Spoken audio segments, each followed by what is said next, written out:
got to move. You may be crippled, you cannot walk. You may be blind, and you cannot see. When the Lord gets ready, you got to move. Got to move. I like that one. Yeah. Let's do that. Lord gets ready, sorry. you got to move. Tell the high, tell the low. Okay. You got to move. Which is, funnily enough, kind of what I'm talking or thinking about today. Sorry if I'm really sniffly and snorty and nasty for anybody who is watching this. But I'm not feeling good in the breathing region. RT's feeling even worse. So we're sicky McGicky and just hanging out today, though, so it should be fun. But if I make sniffling and snorting noises, please forgive. Yeah, you got to move. That's what I was kind of thinking about today. I was reading this thing about Elijah and Elisha, which also contains one of the most badass happenings in the Old Testament. Kind of insane. Kind of, certainly from a modern, very cultured perspective, barbaric and crazy. But times have changed in terms of the way God moved in the land, and I have whole theories about it or whatever that societal evolution, a certain amount of time had to pass in order for new covenants to be reached and things to be clarified and things to be revealed, because people simply weren't at the socially evolved standpoint for it to make any sense. So I don't know if God works in this way that much anymore, almost because of the new covenant and because of where we've finally come along to, where we can kind of understand things, and we've organized to a point that information travels so fast. So, I mean, really, back in the day, you'd have to do some pretty big stuff for things to be passed along. Let me just do this. This really has nothing to do with anything, but it's pretty amazing. So, Elisha is in Jericho, I think, and he's hanging out and doing stuff, healing people, and he just fixed some water problem they had there. And then he went to Bethel. There you go. Then he went up from there to Bethel, and as he was going up the road, some youths came from the city and mocked him and said to him, "Go up, you bald head. Go up, you bald head." I'm assuming he was bald.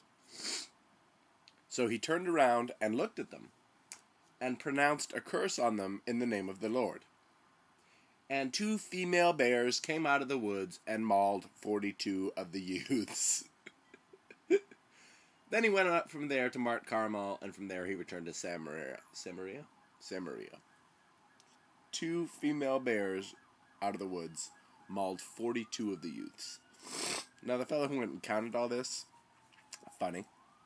The fact that they were like, "You bald head," and they were disrespecting a man of God, and so he was like, you know what, you people are nasty, a curse upon you. 2 bears. That's crazy. Less to do with that, and more to do with myself. I'm sort of contemplating various. I don't know. I've really seen the Lord's hand on my life lately, especially the past couple of months. I guess now that I've been looking for it and finding it, or giving up the handing over the controls to the plane that is me, and then seeing that I didn't need to be in control in many things that I thought I did. So I figured the plane would crash if there wasn't anyone grabbing it, but someone's grabbing it and flying it better than I was flying it. So awesome.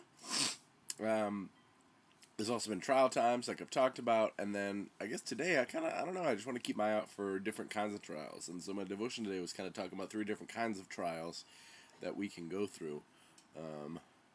And that's all. I'm just going to keep my eye out today for those, as I feel more and more confident.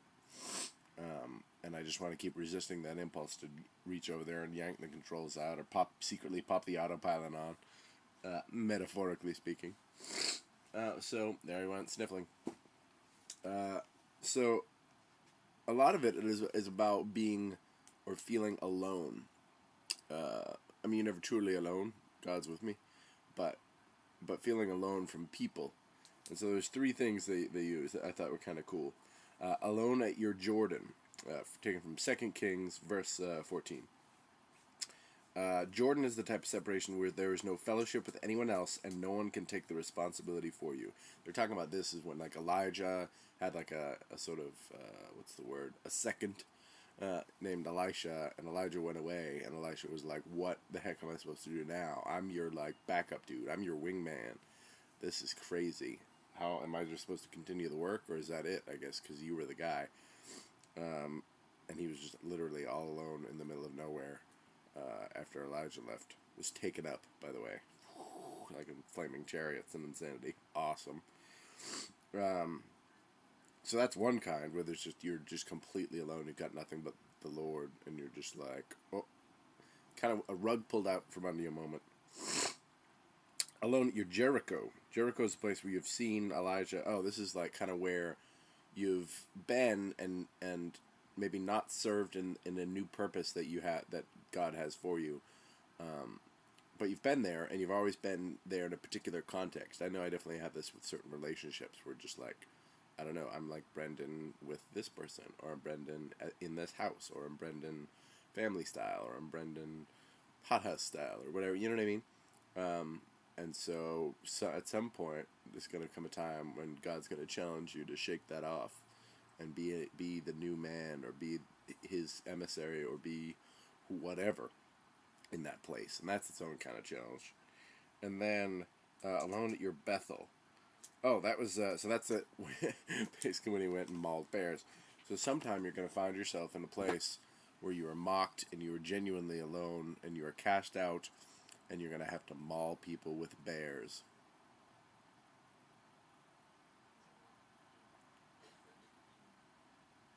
No, Bethel's the place where basically you come to the place where you've got nothing, which I've kind of been at, and I find it very helpful or whatever, where you're at your wit's end. You've got nothing, and it's unknown, and it's strange, and it's just like, that's when you're like, dang it. Like I was talking about the plane metaphor, that's when you're like, I can't fly my plane anymore.